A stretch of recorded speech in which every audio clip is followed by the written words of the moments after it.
Alam nyo ba, parang hindi natin naintindihan minsan ang tunay na pahinga.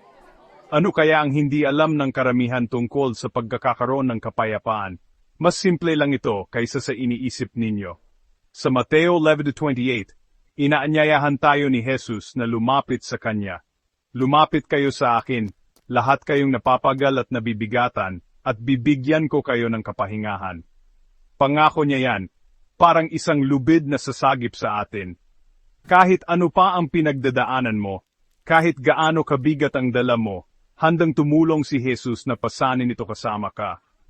Isipin mo, magkakaroon ka ng kapayapaan kahit magulo ang paligid, lakas kahit nanghihina ka na, at pahinga kahit pagod na pagod ka na. Yan ang regalo niya sa atin. Kaya ngayon, huminto ka muna saglit. Ibigay mo sa Kanya ang mga alalahanin mo, ang mga takot mo, at ang mga pasanin mo. Hayaan mong ibigay niya sa iyo ang pahingang hinahanap-hanap ng kaluluwa mo.